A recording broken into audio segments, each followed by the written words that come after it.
मी सर्वच बारामतीकरांचा मनापासून खूप खूप आभार मानतो.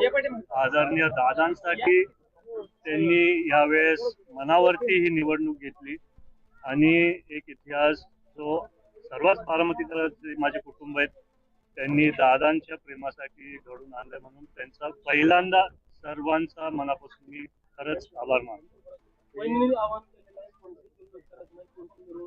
वहिनींनी नुसतं नाही, आम्हाला सगळ्यांची भावना अशी आहे की सारखं आम्ही बोलत आलोय की दादांच्या बिना कधीच वाटलं नव्हतं एका निवडणुकीसाठी आम्हाला समोर जायला लागेल, पण तसं नियतीमुळे झालं.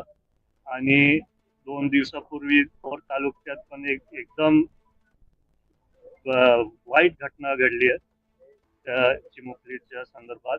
तर आम्हाला कोणालाही वाटत नाही की हा आनंदाचा दिवस आहे आज. खरं तर मनात घेतलं तर वहिनींनी त्यांच्या विचारापासून तातडीने कसं त्या मुलीच्या कुटुंबाला न्याय मिळेल ते मनात घेतलंय. तेच आमच्या सर्वांची भावना. जल्लोष, मी पण सर्वांना विनंती करतो की कोणी जल्लोष नका करू. सर्वांनीच एकत्रित कष्ट घेतलेत. आमचे पोलिंग एजंट्स असू द्या, पक्षातले सगळे कार्यकर्ते असू द्या, सर्वच मतदारांना सर्वांचंच मी मनापासून आभार.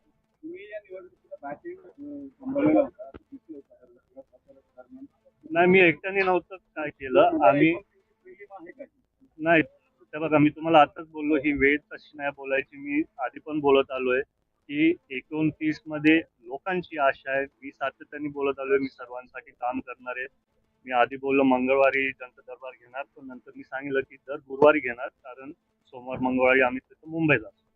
आणि असं काय नाही की 29 ची तयारी चालू आहे. मी सारखं बोलत आलोय की दादा एक आधार म्हणून होते सर्व बारामतीकरांसाठी, आणि वहिनी जेव्हा मुंबईत असतील मी पण माझ्या स्वतःनी कष्ट घेऊन सर्वांना तो आधार दिला पाहिजे आणि काम करायला पाहिजे.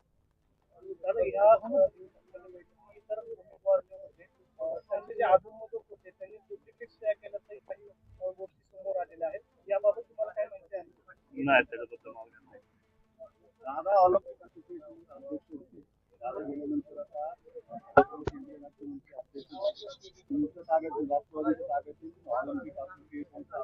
ते आम्हाला काल कळालं. आम्हाला सर्वांची इच्छा होती की ते आमच्या बरोबर म्हणजे पक्षातच असायला पाहिजे होतं. भरपूर क्रीडाच्या संपर्कातल्या लोकांनी मला काल फोन लावले, पण आजचा दिवस थोडा महत्वाचा होता म्हणून त्याच्यात काय आम्ही जास्ती चर्चा नाही करू शकलो. आणि आता बघू त्याच्यात पुढे काय आम्ही जर सीएम साहेबांशी बोलू शकलो आम्ही कदाचित चर्चा करू.